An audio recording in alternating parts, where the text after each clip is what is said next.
All right, so good evening and welcome to the second open forum for the staff regent position. My name is Arnie Slaughter and I currently serve as a member of the Board of Regents representing our staff. For today's sessions, we're going to take a few hours to have the opportunity to ask our 5 candidates questions about their interest in the position and what they can bring to the role of being a member of the Board of Regents. We're going to structure today a little bit different. If you were not able to attend yesterday, there'll be a recording which will highlight the opening statements of each of our 5 candidates. As we go through the questions for today, there'll be a combination of questions that have been submitted to Staff Congress, that have been submitted to me, and questions from the audience. So if you do have a question, there'll be opportunities for you to ask the candidates directly. As we proceed for each of the questions, every candidate will have the opportunity to answer first and an opportunity to answer last, so that everyone has the opportunity to think about their questions and be able to also speak on the spot if they are the first person. In the interest of time, I'm going to ask the candidates to limit your responses to about 1 minute for each of the questions so that we can have an opportunity to go through the prescribed questions as well as questions from the audience. So to introduce our candidates, please look at the stage here to my right, your left. Our first candidate is Dave Bauer. Dave is a plumber, sheet metal from operations and maintenance. He's been at NKU for 11 years. Quentin Daniels is a processing specialist from the Office of the Registrar, and he's been here at NKU for 8 years. Our third candidate is Josh Newmeyer from the College of Business. He's a business officer, and he's been here for 13 and a half years. Our fourth candidate is Lori Thaxton. She's a system analyst from information technology, and she's been with us for 16 years. And our final candidate is Kimberly Vance. She's the Director of Fraternity and Sorority Life, and she's been with NKU for 22 years. So to start our round of questions, and we'll start with Kim for this first round here. This is the first time I get to go first. So 1 minute for each of you, just as a reminder, in the interest of time. What impact do you feel you would have serving as staff regent? And how do you feel your personal and professional background will benefit you if elected as staff regent? So the impact you will have and your personal and professional background to be staff regent. So I would not have selected to accept the nomination to run if I didn't think I could have a positive impact. I guess I would expand upon that moving into my background and my professional experiences. That I do have many years of experience here at the university. That 22 years doesn't necessarily capture it all. That's also not consecutive. So for a couple of years I was away from the university, but I was still working in a system where I was earning time in CURS, and that's probably going to come up later in our discussion, or at least I hope it does. So I have a long longitudinal experience here at the university that actually began when I first became a student in 1989. So I've seen a lot of the transitions. And for those of you that weren't here yesterday, one of the things that I mentioned is that we've always kind of been in a state of some kind of crisis around here. We've never gotten our fair share from Frankfurt. There's always been a major issue on the horizon, and we're scrappy and we're young and we're lean, and that's what makes NKU so awesome, because we always come through it. So I've seen those things come and go. I've seen a lot of different changes and been a part of those things, and I feel like those experiences and my years of being associated with the university and developing relationships with a lot of folks, some of whom are still here, some of whom are retired and continue to come back, like Steve Meyer, and our alumni and folks in the community. I think those things are assets. Professionally, I tease occasionally if you've ever worked in the field of fraternity and sorority advising or student organization advising. Excuse me, the season change is killing me. Then you know that there is some conflict resolution skill sets that come with that, and being able to work with a wide variety of people that are coming at an issue from many different lenses. And so I feel that that is a strength that I have, is being able to listen and hear those things and lead people in the end towards some kind of collaborative outcome that benefits everybody. And Mr. Bauer. So I think the impact and the personal and professional kind of all tie together. 9 years I've cared enough about staff to serve on staff Congress and to bring their ideas, their concerns, their complaints to the forefront and try to solve those. And I think on the Board of Regents, I can continue to do that for staff and for all staff. Like I said, 9 years is a long time to be caring about staff enough to serve on the staff Congress.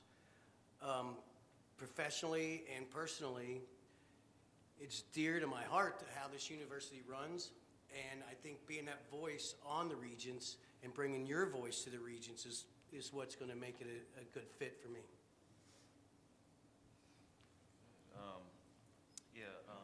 I'll say my past experience at the university, being a student, then being a staff in operations and maintenance, being a custodian, and then being in the registrar's office. All that combination has pretty much helped me in assessing pretty much anywhere from the NKU's climate to just pretty much I feel like I have a good voice of the overall feel of all the employees up here. All my interactions has led me to where I am right now. I feel like with the work I've been doing in the registrar's office, doing some anywhere from event planning to just simply processing and coordinating with a lot of different individuals, kind of gave me a basic skill set to actually apply all that stuff to pretty much if I get on the Board of Regents to actually help delegate what the staff wants and hopefully be able to speak up to individuals that really definitely need to hear how we all feel. So that's pretty much, that's the impact I'm hoping to make if I'm able to get on that board. Thank you. I think in terms of personal and professional background, the length of service that I've been at NKU is certainly an asset to helping me know a variety of folks around the different types of jobs that I've had here. From working in a public-facing job when I started here in the Department of Theater and Dance, working with our patrons, having, especially from that, a customer service focus and an approachable background, hopefully will mean that any of you would feel comfortable coming to talk to me about any concerns you might have to raise with the board or to make sure that they're aware of. I also think that those cross-section of positions that I've held here have given me a good background on the different types of jobs that people do here at NKU. Working in theater and dance, like I said, also in 2 different dean's offices and in information technology. So I've interacted with a wide variety of the staff that work here at NKU. And in terms of impact, much like the others have said, being a strong voice for staff and representing your concerns on the board, and also making sure that staff understand what goes on with the board, and if there are difficult decisions that the board has to make, trying to be sure that those translate to staff as well, so that, you know, perhaps if something may be perceived to have a really negative impact, making sure that people understand a little bit more about what's behind that decision and why it may be in the better interest of the university overall.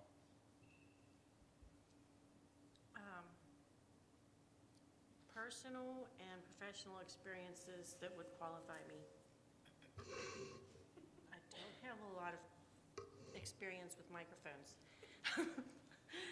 I have, prior to coming to NKU, again, I was at NKU and then I was Army, and then I was worked for a company that was an executive management firm for a national nonprofit organization.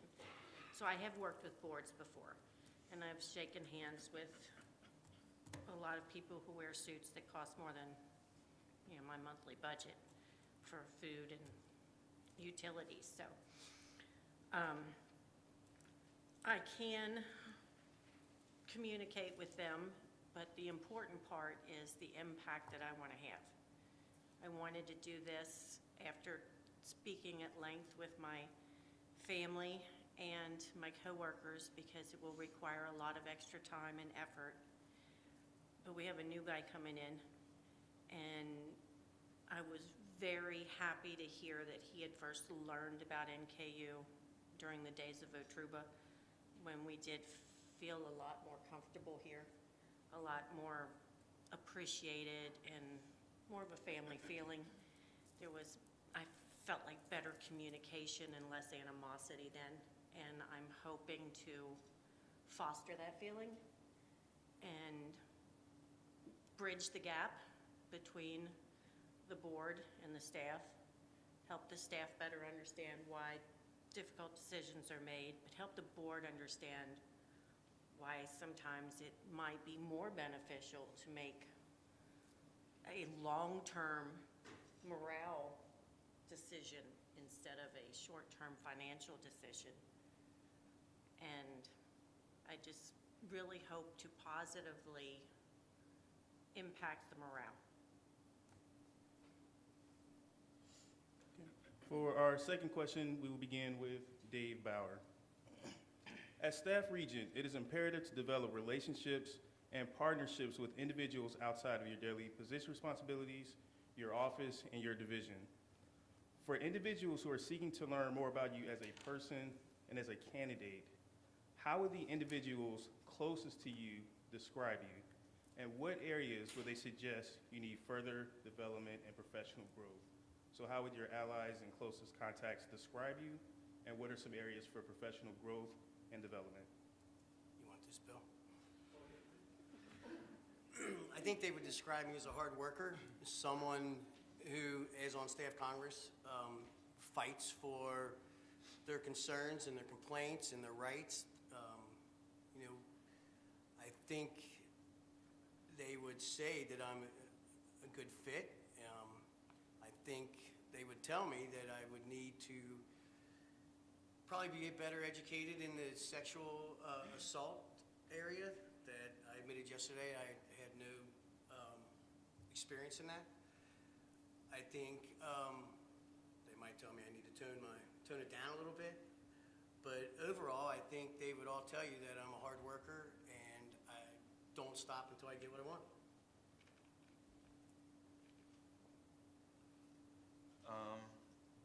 Let's see. I would say my coworkers would say I'm a hard worker as well, but also, sadly, my biggest strength is my weakness. I'm a quick learner, and being a quick learner, kind of things come somewhat easy. So I kind of lose something along the way sometimes when you learn things really quick. Because sometimes in that time frame, that path, that journey, you can learn more in the journey as opposed to, when you have the natural ability of picking things up really quick. But I would say another strength thing they would say is dedicated and very empathic. But again, those can also be affect me negatively because when I tend to feel what others are feeling, I got to separate myself when it comes to making certain decisions. I kind of become reactionary instead of taking a step back and actually thinking things out. I would hope that's what my peers would say. Thanks. I think if you ask my coworkers and the folks in the College of Business and others that I've worked with in the past, they would say that I'm dedicated, knowledgeable, that I'm I'm definitely a go-to person when random questions come up that someone in the immediate vicinity might not know the answer to. If I don't know, I'll know where to look or who to send you to. And that I'm truly caring about the faculty, staff, and students that I work with, and want to do the best work that I can to help them do the best work that they can. I would say a criticism that I receive sometimes is that I get a little bit too bogged down in the details of the day-to-day work and need sometimes to step back and refocus on the bigger picture, which obviously is important in this position, and I think this will be an excellent opportunity for me to focus on developing that, but also it's something that I've learned over time I just need to make time for. So that's something that I prioritize in my day, week, month, according to what the rotation of duties and the schedule and the time of year we're working in happens to be. Thanks. I have to say, he's extremely organized. Very good communicator. I really miss him being in IT running projects. He made my life You're easier. supposed to talk about you. I know. But I just had to tell you, because it was much easier when you were there. When people ask me to do something, I do what I can to give them what they need, but I try to think past what they're asking for, because sometimes they don't realize they need more things.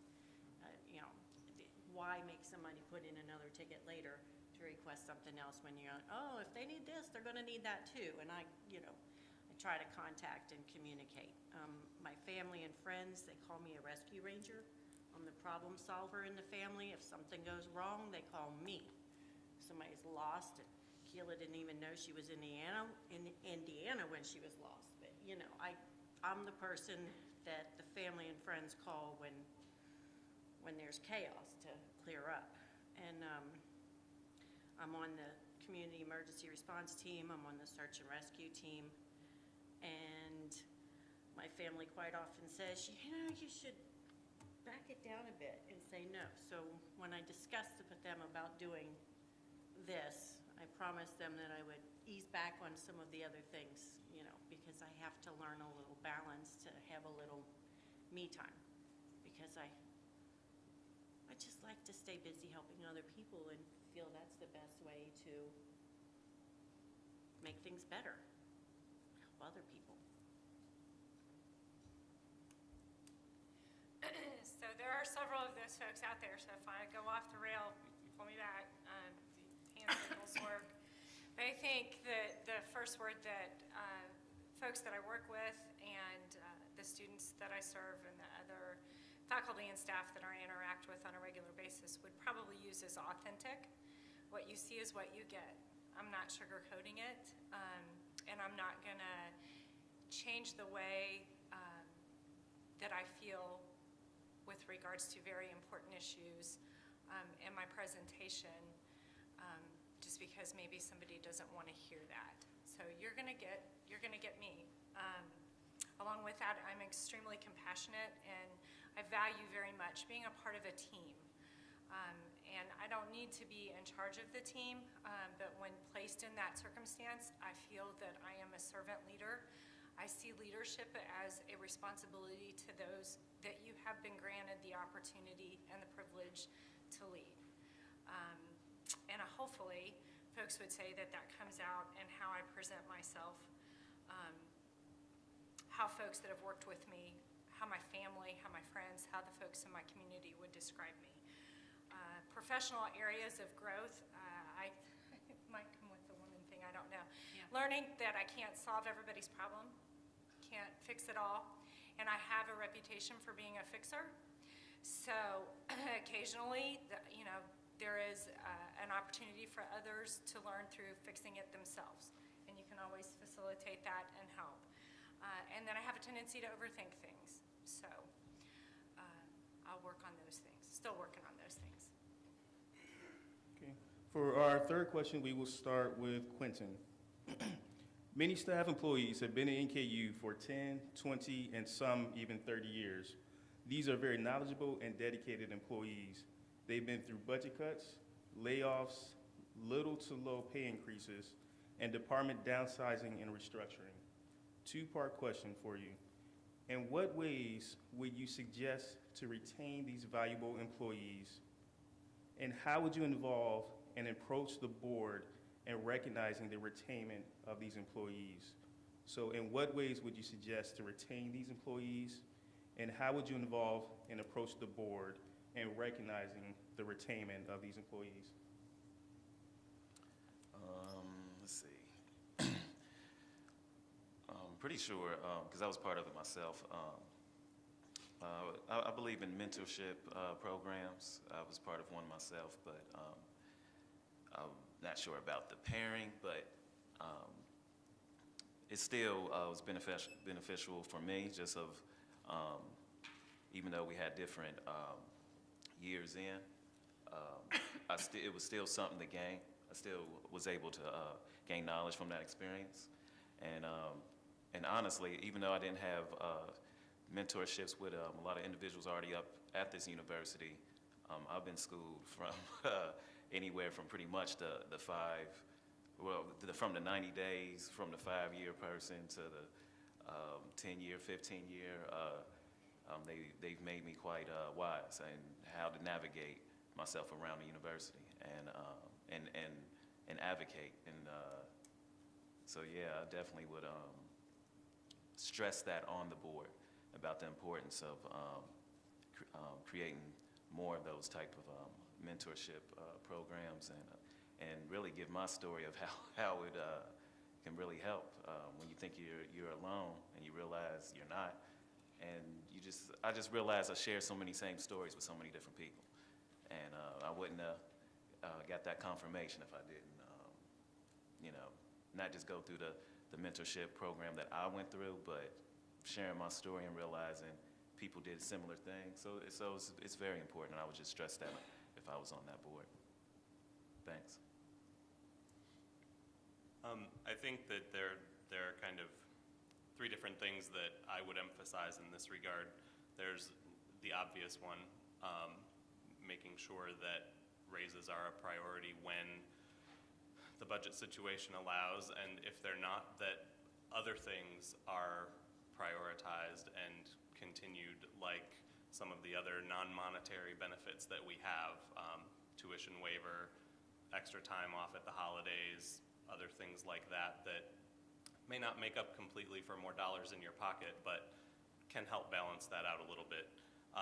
In addition to those things, some of the other morale boosting and social type activities that we have at the university, I'm sure Dave will probably go into a little bit more about the faculty staff picnic, which he's done such a great job with for the past couple of years, that I think a lot of people value, even though they're not necessarily tied to a paycheck. And the biggest way, I think, is through everyday appreciation. And taking these things to the board would really be a matter of making sure that they understand how high a priority it is to appreciate the employees that we have, whether that's with a raise or some other form of gratitude. Making sure that people understand that the work they do here is valued, because every one of us has something important to bring to the table. Yeah, trying to get the board to recognize the value of the institutional knowledge of our long-term employees. Doesn't like me. It's really important. It takes a long time to get someone up to speed on just doing the technical tasks of a job. But to have somebody who's stayed through all the tough times because they care about the mission of the university, they care about the community, they care about the students and their coworkers. To lose that, and you're not going to replace them for anything less than what you're paying them now.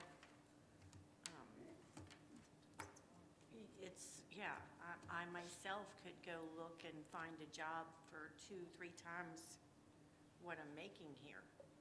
But I don't want to leave and go be a corporate monkey. I want to be a part of something that's doing something better. And the board needs to understand that there are a lot of good staff here, still here, because they care and they understand that the mission and the goal of making the entire region a better place is why we're here. And if they can understand that, then maybe they can understand we need more recesses, we need more picnics. We used to get T-shirts. I mean, how much are T-shirts? The student organizations do a T-shirt for every time they get together.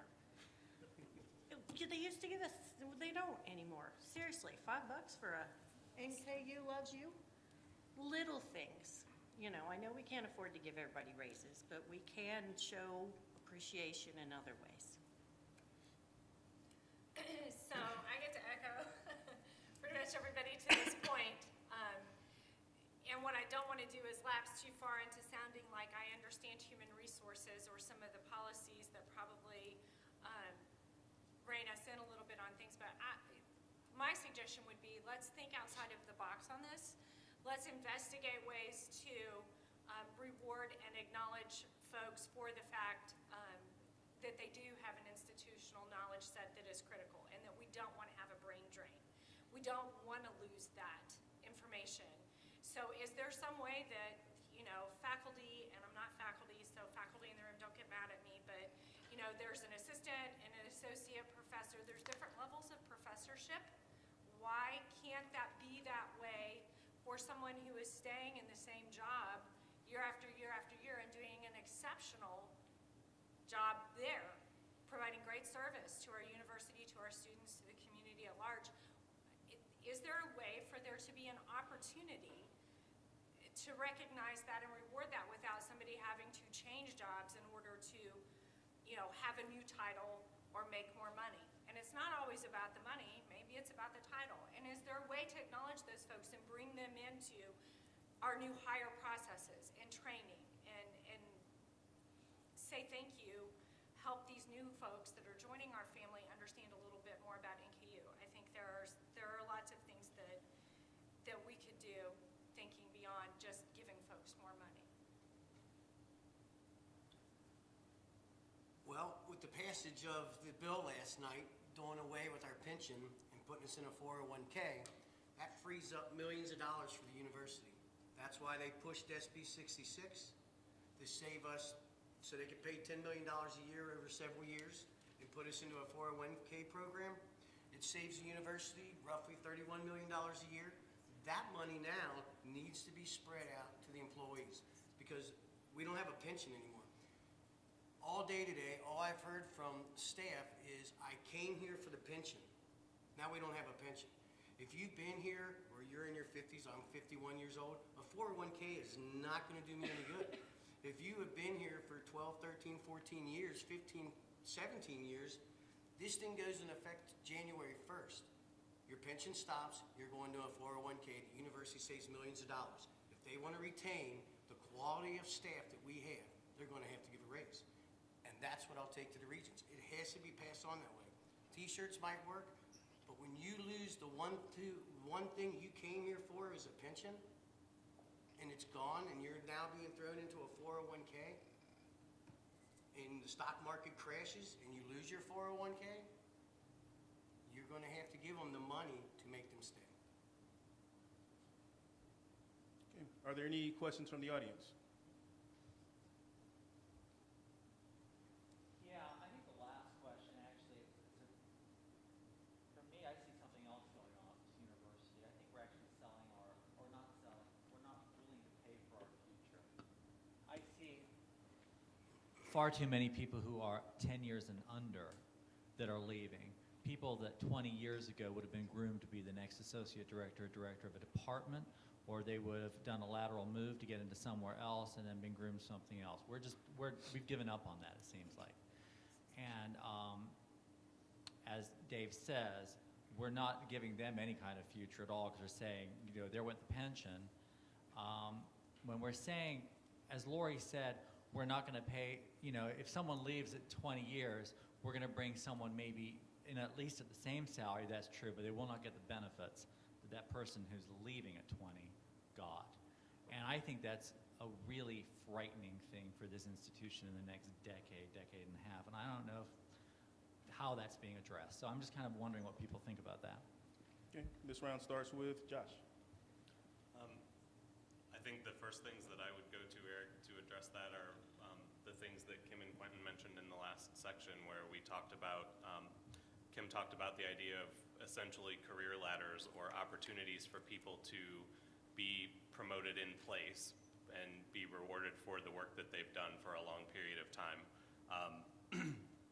And then what Quentin said about having some kind of mentorship program that's maybe a little more formal among our staff to build those relationships with people who may work in similar functions in a different unit of the university, so they get to learn about other areas of NKU and in some ways build an investment in the university through that. But I don't disagree with you. It is a scary thing.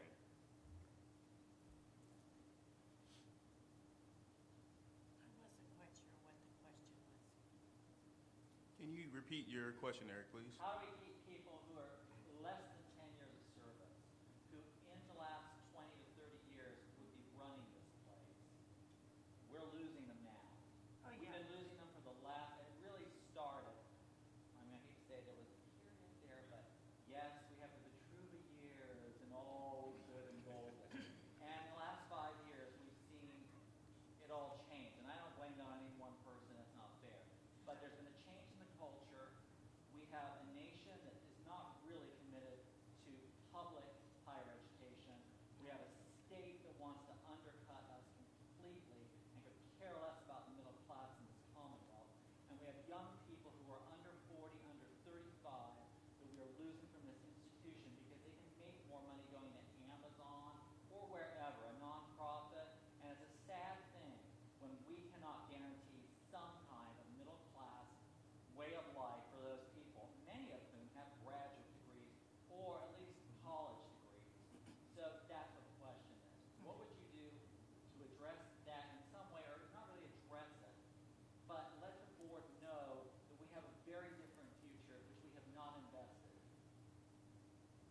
Let the board know that we're suffering from everything that industry is suffering from. The newer generations, the younger people 30 and under, are being advised to change jobs every 2 to 3 years in order to get more income. That it's just their culture. It's not, you know, you don't go work for a company and get a watch after 30 years and a cake after 50 or anything like that. You don't, they're not, they're on their phone for the 10 seconds. The news has had articles about it, and it is a problem. It's going to affect the university severely soon. I noticed that way at our appreciation breakfast on Thursday. The 5-year list of people, the 10-year list of people, the list of people that were at 15 years is probably cut in half from the list that when they had reached 10 years. They're smaller and smaller and smaller every year. We went from like a 6-page booklet to a 3-page foldout. And if we don't have the institutional knowledge, and I think the mentoring is a good fit. And definitely we need some kind of a recognition and a reason for the younger people to make an investment here, longer than it takes them to get their master's degree and go get a triple pay and salary somewhere else. Because when you work here, you get your resume built up and they move on. And it is a problem, and I will express it and try to express it from many different angles and ways, because it does scare me. We're not, 10 years you retire or less, 5 years or less, because we don't want to work until we're 70 or 80, or some people like to. I don't know, maybe I'll retire and decide to come back because I get bored, but I doubt I would get bored. But if we don't start having the people who stick around to be the 10, 15, 30-year people, you're right, we're in a world of hurts. And that's a long-term goal that the board needs to focus on, and I agree. I'll just keep telling them, hey, we need to look at it. So, Eric, at the end of the day, we are here to serve students. If you heard me yesterday, and I think some of you are repeat offenders, that, this is about being staff regent, But everybody's role and purpose in being here is to provide access to public education for our students. And I believe that there is ample data that we can gather to provide to the board that shows that it does not provide good student service if we have constant churn and turnover. I can definitely document it in my area, and to kind of blend this with the last question, you know, the coordinator position in my office is open. That's a master's degree preferred / required. We're not going to hire someone without a master's degree because it's a very defined role. That young professional who was exceptionally good in the role would have stayed here had there been an opportunity to just change the job title so he could show progression. But we couldn't even do that.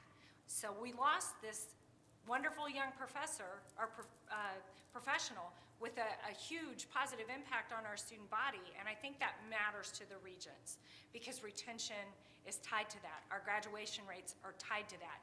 And being able to tie all of those things together, when we don't have a sustainable process for our staff here who are providing all of the things that our students need to be able to succeed, they're assisting what the faculty does. All of this works together, and we can get that data. We can prove, we can show, we can document that having folks here long-term so that they can develop relationships, not only with the students, but with each other, to be able to provide the best service, that's the story that we need to be telling.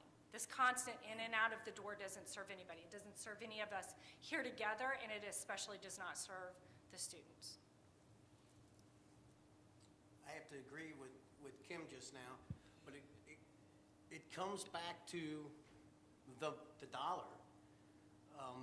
The ladder here isn't that great for any department.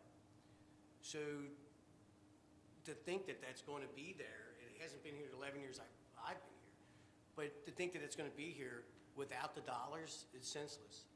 I mean, you can't hire people, custodians, at $10 an hour and expect them to stay here when next week they can find a job for $12 an hour at Walmart. There's a revolving door. It's because we don't pay what people deserve here. Just, you know, this morning, my department, those guys are looking at the jobs that are out there. Now that we're losing our pension, they're looking at jobs that are paying way over what we're paying here. We're below market on just about every aspect of this campus. So until they fix that, I don't know if we're going to keep bringing in the good people and having them stay.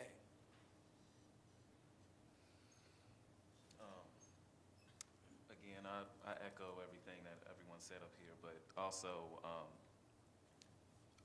you know, I've been involved in this a little bit before, in the sense of I was directly affected on the. I was one of those that left and came back. If you look on my my timeline, but I, you know, stressing my story with the other regents would be beneficial in a way that they would understand that, you know,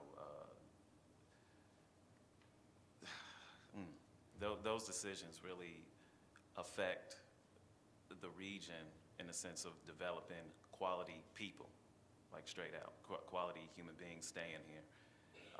I've been in the mix of different individuals that I was kind of part of a flight at one time of leaving because of the culture here and because of trying to basically get paid a higher wage somewhere else. And, but I realized the things that I missed about working at the university.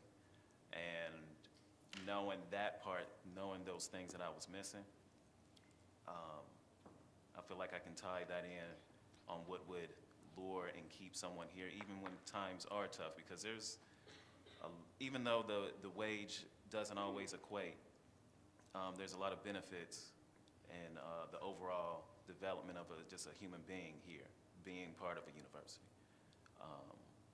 And that's what kind of led me, that and advocacy kind of led me back wanting to be part of this institution. So I always try to stress the importance of that combination, my own story, and then I would try to be very creative, come up with a lot of creative ways in order to retain the talent that we have in this area. Okay. Are there any audience questions? And this round, we will start with Lori. First, let me just take the opportunity. We don't need to see. Hello, hello. There we go. Perfect. I'm loud enough anyway. I don't need this. First, let me take the opportunity just to thank all of you for being on that stage, taking the step and desiring to serve all of us staff. I greatly appreciate it. It's refreshing. I always feel like it gives me an extra boost whenever I see people like you all. So thank you for that. My question and my statement kind of goes along with some of the areas we've already been talking about. Without naming any names whatsoever, I feel, having been here as a student and then as a staff member, I feel like there has been a cultural shift and there's been a cultural change here at the university. And it's hard for me to even wrap my head around to put my finger on it. I feel like we were a family and a bunch of different other things came in, growing pains, all these other things have turned us into something that's a little bit different now. And I always grapple with what is our identity? Who are we as an institution? Now that can be what it's our goals, who are we? I think that has a lot to do with morale and like the morale boosting. If we can just determine who we are, maybe that will help us, see where we're going. So in your role as staff regent, what ideas, what do you think, how can you kind of help us get that sense of family back? Does that make sense? You know what I mean? Communication. Like anybody who was here yesterday, part of the how are we going to get the,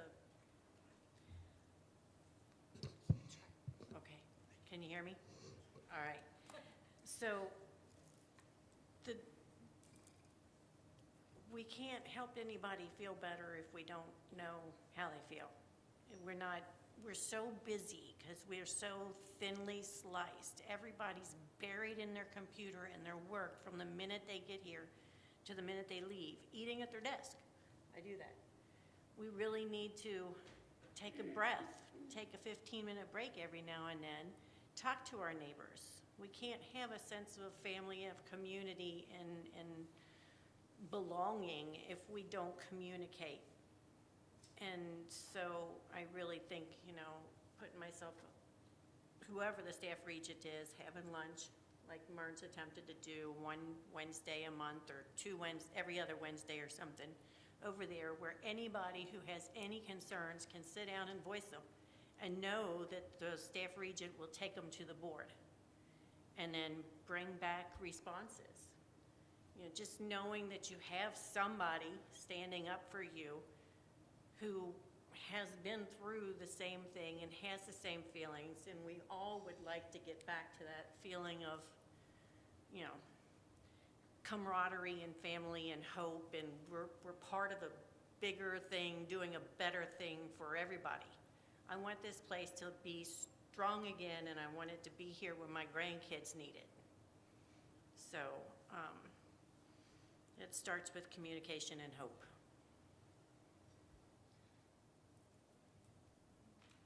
I'm going to kind of launch off of that a little bit. I think hope is the word that I'm going to choose to latch onto there, and that starts at the top.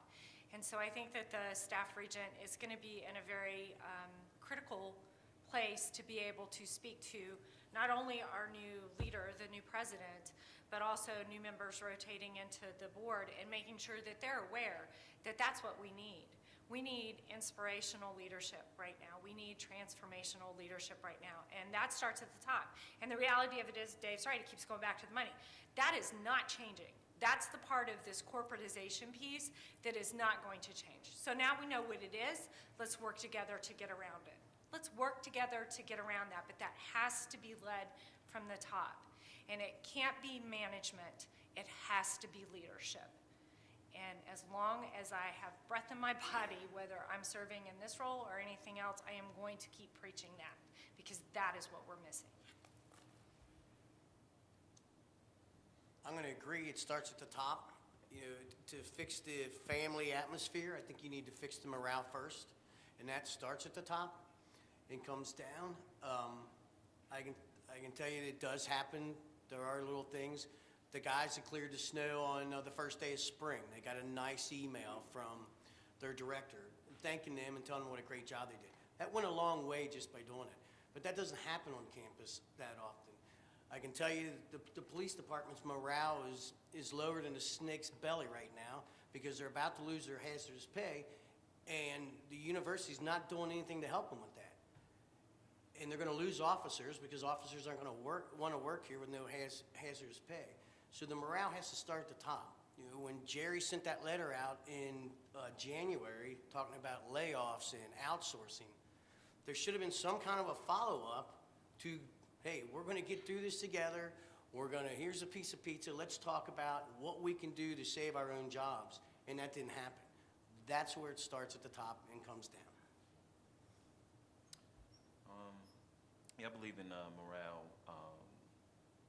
You know, it's somewhat of a trickle-down effect, but I also believe personal responsibility in the sense of morale. But the culture shift that I've also noticed, though, on campus is, from when I started noticing a shift is collectively as a university, once the notions of inclusion and equity started echoing, that's when I started to notice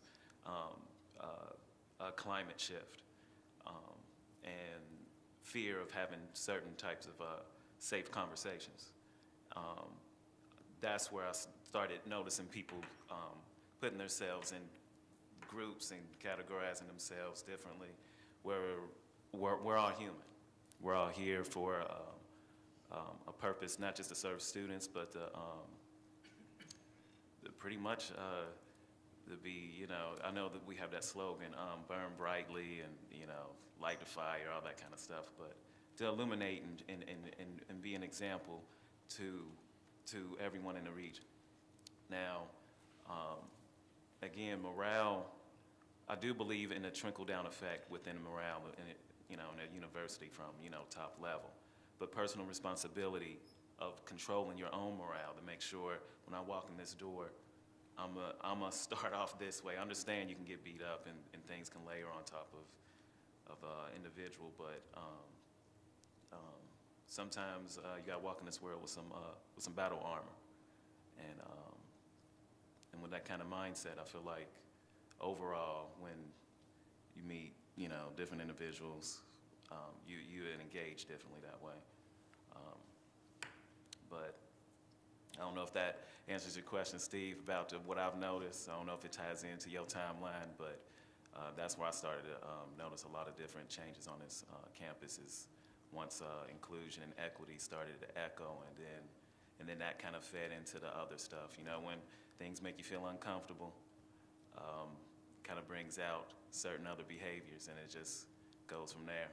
But I'm hoping to, you know, try to advocate change for that. I'm trying to, I like how there's some fighters on this campus, and you know, making sure that I'm part of that that wave of moving forward.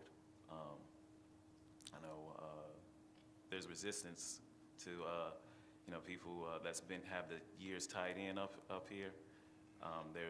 They may be a little bit resistant to that because this university doesn't look like what it used to look like. And the people that are here don't look like the people that were here, you know. So that, and then again, that affects. But I'm very positive in the future. They cut my mic off. Sound like it. I certainly agree with all of the other folks up here in the ways that there are options to think about the culture change, starting at the top, starting at the bottom, beginning with each of us, but regardless, including each of us.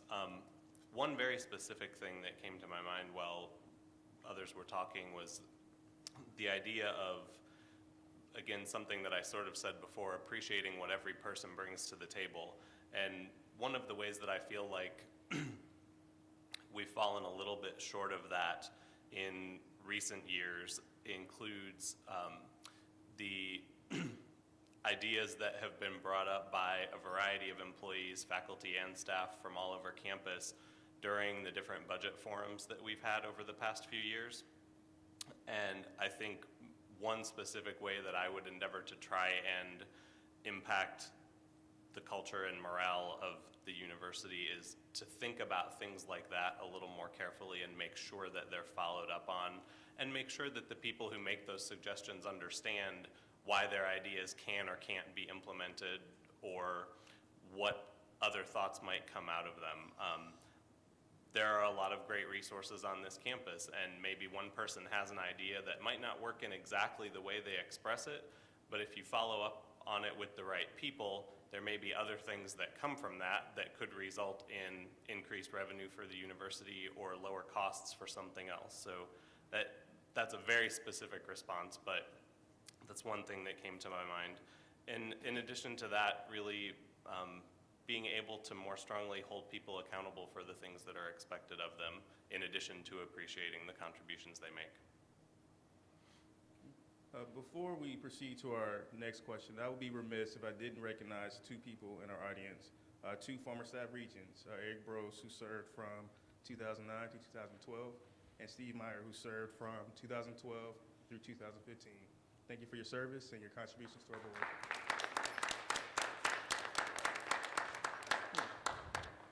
Audience question in the front here. And we'll start with Kim.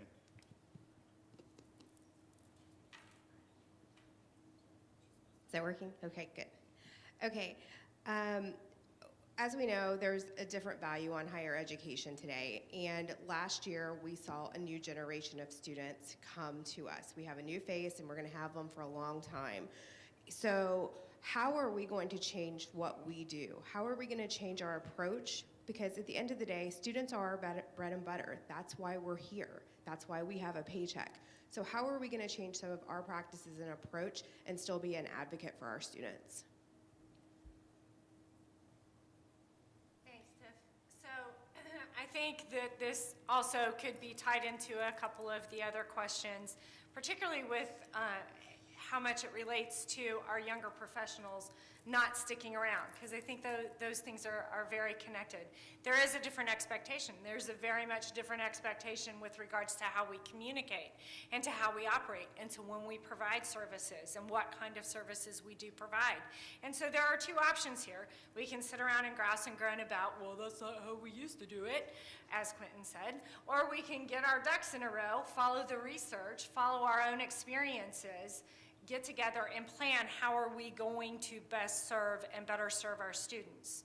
And I think a lot of that starts with the realization, the acceptance, the understanding, and the commitment to the fact that that's why we're here.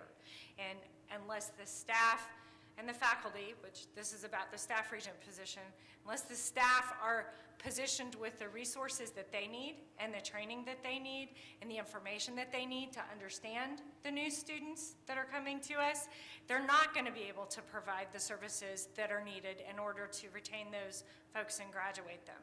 So communication is key, information is key. This is an institution of higher learning, so educating ourselves and help educate everybody on the changes that we're going to be experiencing and getting prepared to be able to serve them. And pulling folks along. Like, change is hard. I get it. The older I get, the harder it gets. And I don't know why we got 4 hours this spring and we had to change back to winter, but that kind of stuff, you know, my bones hurt now. I don't like it. But with the right leadership, with the right encouragement, we can bring people through so that everybody feels like they're part of that team. Kim wins. I'm going to agree with everything she said, but I think also what needs to be looked at is filling those voids that we lost over the last 5 and 6 years that was there for our student services. You know, we lost numerous of them, and they need to be brought back, and those positions need to be filled to keep those students here. I think some of this might fall on faculty also, the way they teach, and to bring the faculty and staff together at the table. This is what we need to do to keep this momentum going with our students, what we need to do to bring more students in. And I think that starts with all of us, but I really think we need to fill the positions we lost out of student services. Definitely agree with all that. and definitely need to support the students. Definitely got to replace those positions.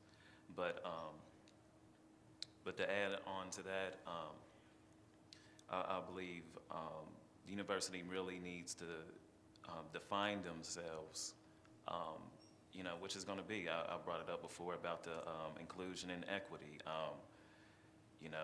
I understand sometimes with that, and because of the budget matters, but you've got to, if we're going in that direction, we're going in that direction. And making it clear to students that the university has a vision, and making that vision very clear, and hopefully it'll not just illuminate the people, trying to fulfill it, but hopefully it'll create that spark within others, and that's pretty much how it works. When you walk into a dark room, you can have a little light, but it fills up that whole room, and I just believe that's how making that light contagious. I think going back to some of what Kim started to say and expanding on it a little bit, I think we need to have the ability to be a little bit more flexible with what we offer students that are coming to us from a different background and a different place in the world, because that world didn't exist when the university was founded. Whether you think about it in terms of culture or technology or any of those different factors and many more, being able to provide those students with the things that they need in order to fulfill the objectives for which the university exists in terms of educating them, but also to do that in a way that's compatible with the lives that they're leading. And Kim has mentioned multiple times, and going back to this, the idea of understanding and doing research so that we know what that is. What are the data that come with those students?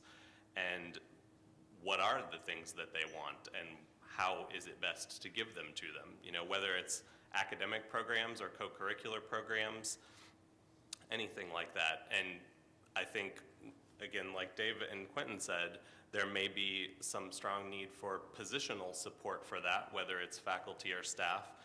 But I don't know that we would be necessarily reconstituting positions that used to exist. We might need to think about what positions we need to exist that we don't have right now, or that we've never had before, that will best support those students. Building upon all that, we need to also work with the local businesses that we are educating these students to work for. Because I'm sure the businesses are going to need to understand how their new workforce works, and we need to make sure that our students understand what they're going to need to be successful in the workforce. So we really need to build our cooperation and our communication with the industries in the area. And we have a nice one going on with St. Elizabeth now, but we really need to maybe strengthen with Toyota and GE and some other major employers in the area, and see how they're anticipating dealing with the new generation and communicating with them, so that we can bridge the gap between them and give our students the tools that they need so that the area can be successful. Question in the back. And we'll start with Dave for this particular question. Check. Sorry, I was just making sure it worked. Hi. Thank you again, everybody, for being here and sharing. I wasn't here yesterday, so if you covered it, I'm sorry. But I appreciate you letting me ask it again. With the development of and adoption of the performance-based budgeting model at the state level, how do you intend to build support for and help others support how staff involvement is essential to student learning? Well, I'm assuming that the new budget will work on that budget model, I guess. It hasn't passed yet, so I'm not quite sure how to answer that question without knowing what our budget for the next year is. So I'm going to just pass that question. Since we don't know our budget, it's kind of hard to answer. Yeah, I guess once that data is assessed, and once it's all presented, I would think they to utilize it and see how, you know, how, I missed the end part of your question because it was very layered. Basically asking how would you, both at the board level and working with your constituents, help support how staff are directly influence student learning? How it affects student learning. Okay. Hopefully, Sorry. what is that department? Institutional research. Hopefully they have between the data between that and the data that's submitted to CPE, I'm hoping that they would have the numbers that would reflect, you know. And again, I keep saying my own story. My timeline goes along with certain mandates that happened. That's how I'm pretty much here, between of how I got employed here, how certain services helped me to stay here, how I left and came back. I'm a result of certain things being done. And the thought of, you know, if the crisis is at where it's at today, if it was like that back then, I probably wouldn't be here. I would have got those services that I needed. So yeah, I hope that answers your question. So I think, Bob, what you're talking about is the performance-based funding model that the legislature accepted during the last biennium, right? So we're talking about how state funding is allocated among the different state institutions.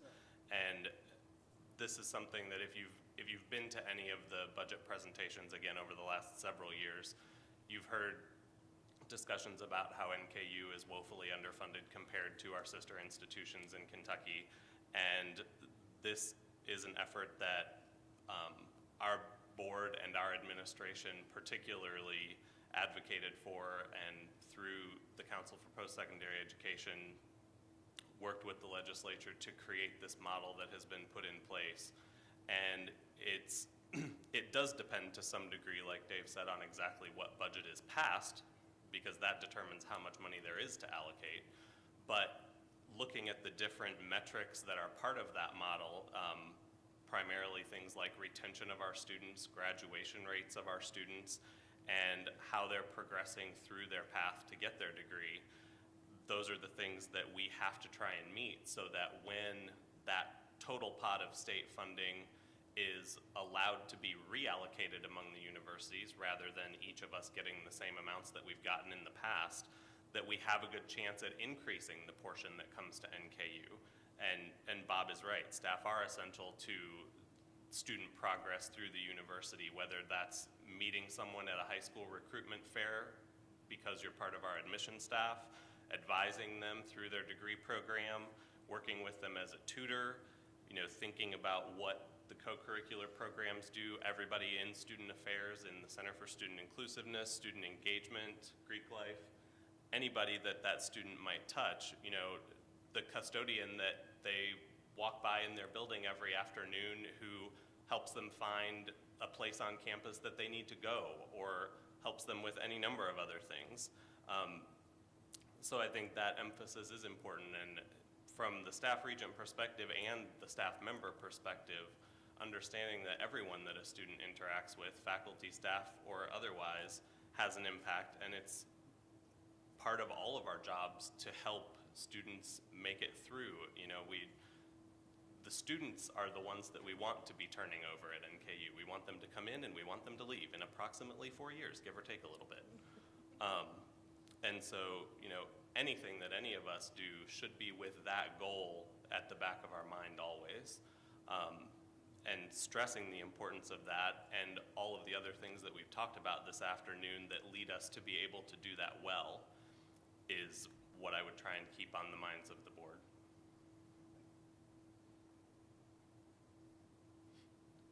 It's hard following you. He covers everything pretty well all the time. Staff do affect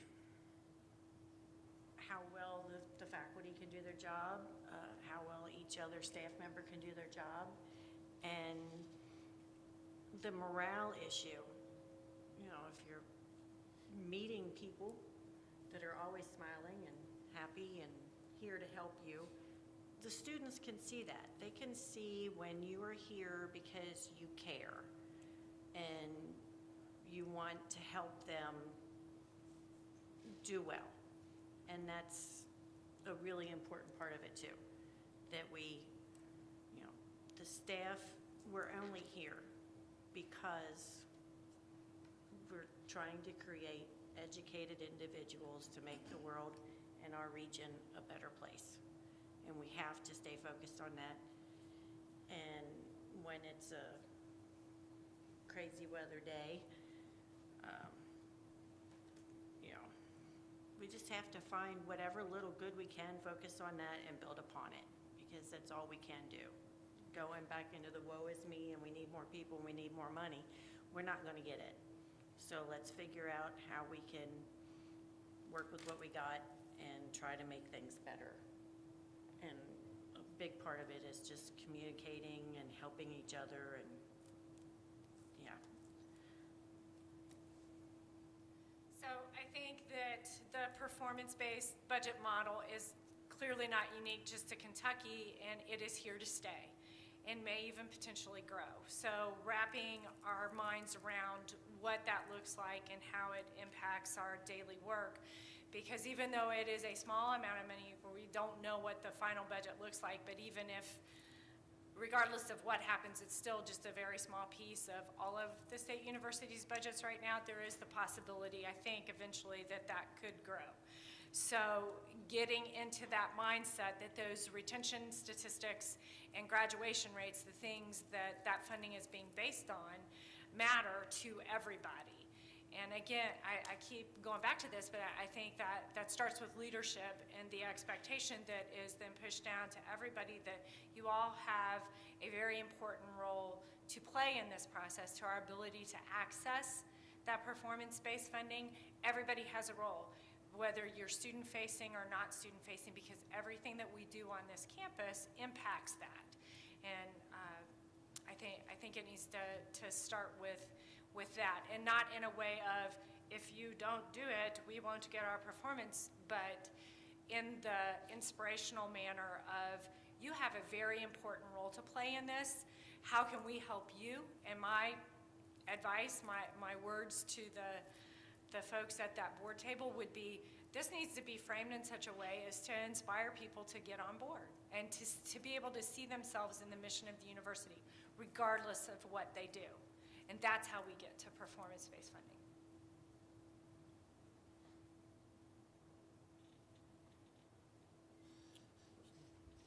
And we'll start with Quentin for this question.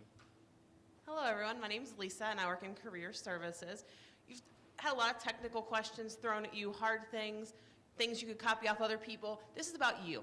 I want to know, what's your best experience at NKU? Maybe it's from your time as a student, maybe it's a student that you served, maybe it's an award that you won, but one story, what is your best time here at this institution?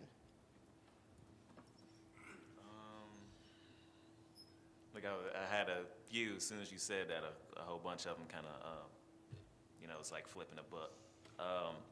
But one in particular that stuck out was I had a really bad day. And this was not at my current role, but it was my past role as a custodian. And, you know, you get beat up on that job a little bit. Very underappreciated. And one day, a faculty member gave me, I did something for her, it was off the clock and stuff like that, moved some stuff for her, and the ceiling collapsed or whatever. Or not collapsed completely, but like the water started pouring down and stuff and messed up her desk and all that stuff. And one day out of the blue, she came to me with a box of Buskin cookies or whatever. And just, it was on like the right day too, cause like I was feeling very low. And then all of a sudden it was like, oh, I got these cookies for you for doing that for me. Cleaning up and all this other stuff, moving stuff around. And just someone being that appreciative because I can tell it was not like something she felt like she had to do or something she really went out of her way. And it sparked something in me that, because I was in a rut, feeling a certain type of way about people up at the university, but that shifted my perspective, realizing that, like, of course, everybody ain't the same. That's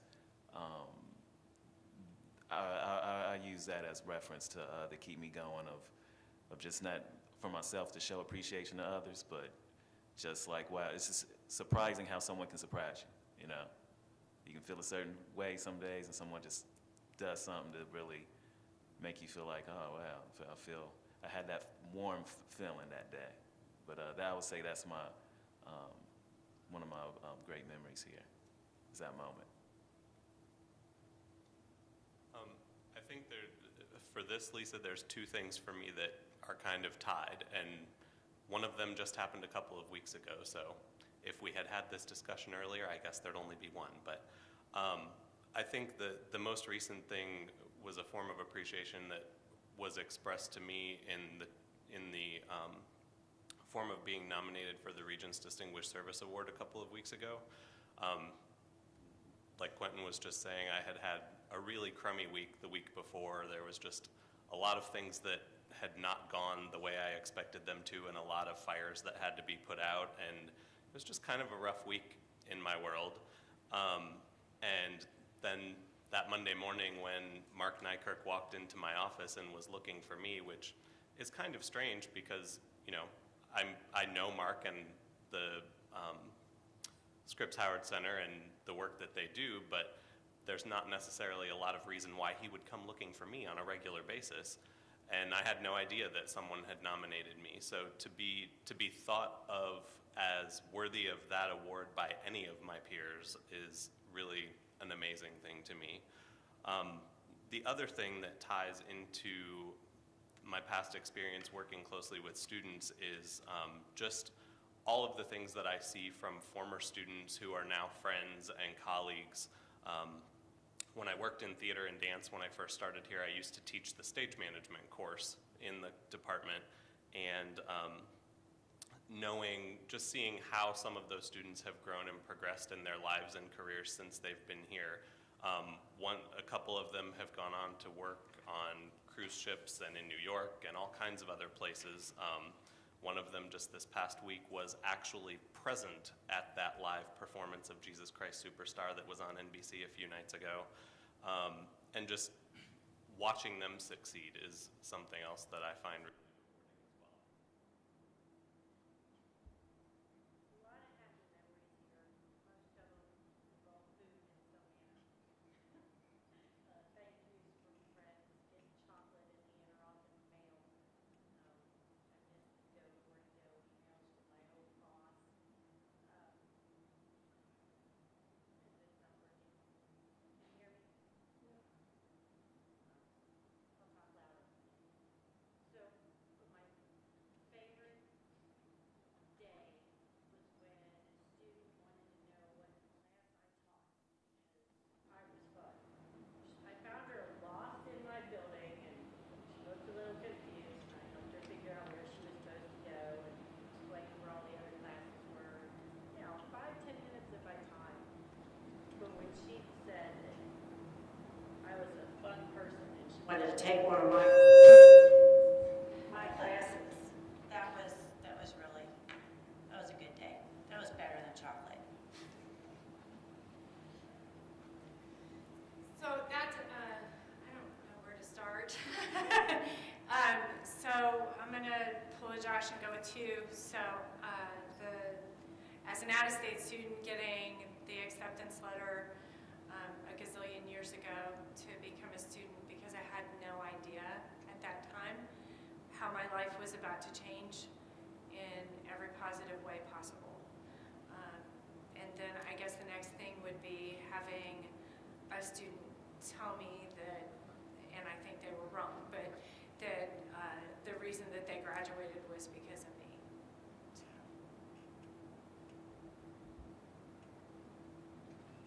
Yes, I have two also. One of them being the day my daughter graduated. It made me feel all those days out there in the hot sun cutting grass and trimming sidewalks and shoveling snow finally paid off. It was very rewarding. But the looks on everybody's faces at our first company picnic that was off the grounds over at the park, just seeing everybody having fun, the excitement they were having, and that was very rewarding to myself, not only myself, but the group that put that together. I think it was like 95 degrees that afternoon. We're out there putting it up, sweating, but it was just very rewarding watching everybody actually have fun, and it was kind of that family atmosphere that we haven't had. So those are my two. Our next question will be headed towards Josh. So I've heard several people mention a family atmosphere, and what I'd ask you all is if you could use one word to encapsulate the kind of atmosphere you want to foster here, what would that one word be, whether it's family or something else, and then an explanation of why you picked that one word. It's a hard one to be the first person for, Becky. Thank you. I think at the end of the day, the word I would pick would be inclusive, because of all of the implications that go with that. Being appreciative of people for who they are, whether they're like you or not like you, and understanding that everybody has a place here. I'm going to stick with family. There's many different kinds of family. We were a family in my military units. We're a family at my house. We're a family on my several offices on my floor. It's that inclusiveness. But it's also a more of a closeness. More of you can, depend on somebody. When you're having a down day, they're gonna, pick you up. It's not just that you feel accepted, but you feel needed and, part of a unit. And family is the best way to describe it. It worked for the military. It works for here. There's going to be a theme, I think. So I would choose the word community. We are a community, and there are lots of different moving parts and pieces of that community, but a community, a positive community, at the end of the day, everyone that's a part of it has value. Everybody is appreciated for what they bring to the table, and we understand that it is the good of the many. It's not about individualistic, I'm gonna bless my four and no more and get mine for my crew, which I'm worried that this budgeting process can place us in, but we're a community, and we're all needed to get there together. Common goal, common mission, community. I'm going to go with knowledgeable, because there's not a person in this room that isn't full of knowledge that can help this university grow in every aspect. It just has to be utilized, it has to be asked for, but I think knowledge is a great thing that every department here and every person here has. Equity, sense of community, family. I like all those things, but to be included and also to feel equally valuable. It's a great thing. It's something personally, I feel that way, but I like to spread that amongst everyone in order to feel not just included, but equal and equally valued. I think that's very important.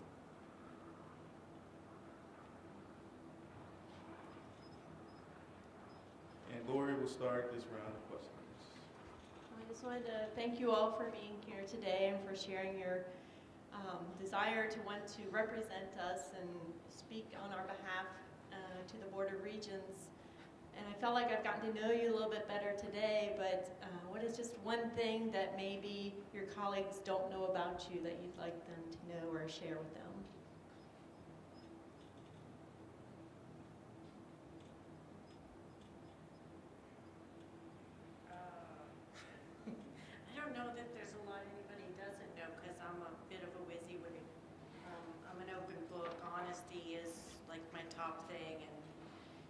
not a secret, then it's probably been said more than one time.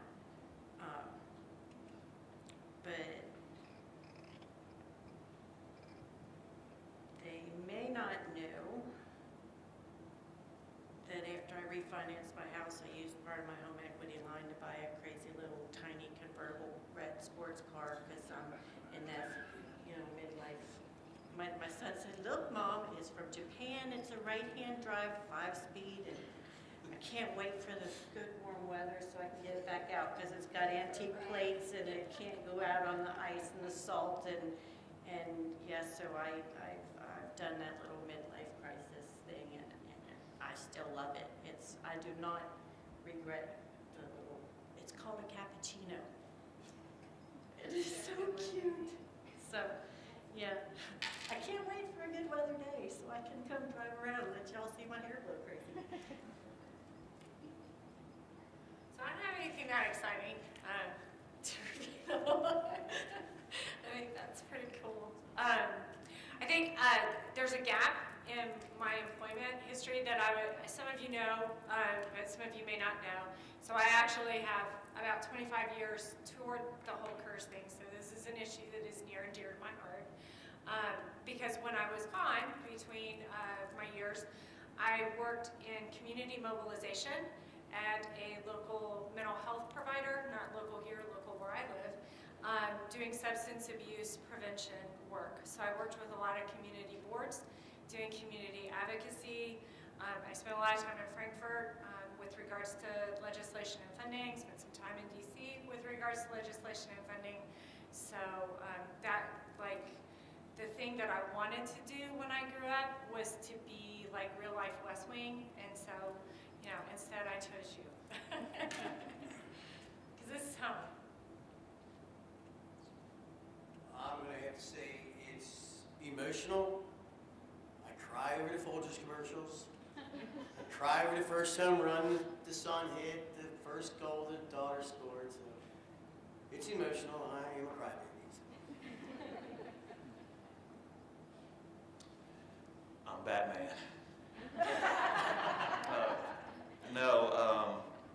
Let's see, but someone doesn't know, coworkers. I don't know, I mean, I'm not that secretive, but I guess not too many people know that, I wouldn't call them like gaps in employment, but I used to do little gigs of play guitar. And I used to do little hole in the walls. I used to go perform at, little, what do you call it? Where you just go ahead and just like sit in.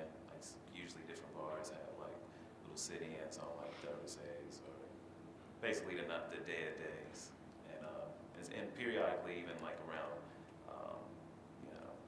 about once a month, I periodically try to, go to different little bars and see if I can sit in and play. But I haven't made it big yet, so don't be surprised if I disappear one day if I make my break. But I would say not too many. I'd say it's probably a handful of friends that work up here that know my secret talent. I'm not really Batman, by the way. I think something outside of NKU but related to NKU, and this kind of goes back to my answer to Lisa's question earlier. Two of those particular students that I met while they were still students in the dance program here went on when they graduated to found a company in town called Pones. And I've been on the board of that company since it was founded because of my relationship with them here. And they do amazing work, and I'm honored to have been able to serve them for the 10 years that they've been around. They do dance, but they use it in a lot of different ways. We do education in local schools and community centers. There are some production aspects to their work where they'll create productions that are based on particular social justice issues. We have had several entries in the Cincinnati Fringe Festival, if any of you are familiar with that. best ones that I've seen them create was a few years ago, and it revolved around stories of human trafficking, where they worked with people who had been involved in that tragic situation and heard their stories and turned them into a performance that would build awareness of that situation and the fact that that does exist in our community. And they've also developed a lot of new and interesting ways to use art in healing, working through the Cincinnati Arts Association with folks at the VA hospital and even in hospice care. So it's just been amazing to me to watch them take this idea that they had as new graduates from NKU and build it into a successful company that is still learning new things and trying different ways of creating community through the arts. So not a lot of people know that I'm involved in it perhaps, but I'm very, very proud of it. Okay, that concludes the standard questions and the audience questions that we have. I want to give the candidates one final opportunity for about 3 to 5 minutes each to share anything about your experience or about yourself that may not have come through in the questions we asked today or the questions we asked yesterday. So this is your final 3 to 5 minutes to share anything you would like about yourself, you're interested in the board, and anything else you would like to highlight about your experience. And we'll start this round with Kim. Remember, 3 to 5 minutes, folks. So originally I thought I would rehash kind of what I said as an introduction, because some of you may not have heard it yesterday, but I'm going to flip the script a little bit on that. So my interest in serving as the staff regent is not necessarily new. It's always something that's kind of been in the back of my mind as far as out there someday that might be something I would be interested in doing. And that it comes from a very genuine, authentic place. I absolutely love this university. In my introduction, I'm in pretty much the major relationships of my life, other than the parents that raised me, I can trace back to this institution. And I'm not local, I'm not from here, I'm from somewhere, I'm a military brat. So this institution means very much to me, and it means that much to me because of the people. If you read my bio, you will see little snippets of that, that family atmosphere that Lori has referenced and others have talked about, the community, the sense of being part of something that is bigger than myself and that does provide a vital service to this region and to our state. And being a part at a critical time of transition of the board is something I'm very interested in, because we have a new president coming and we have new board members that will be transitioning in. And I think that those folks need to hear from someone who has a breadth and depth of experience, a deep commitment to the institution and her people, and an understanding of where we've been and hopefully where we're going. And I would be honored and humbled by the opportunity to be able to represent our staff in this process. I am very hopeful. I think that we're going to go great places.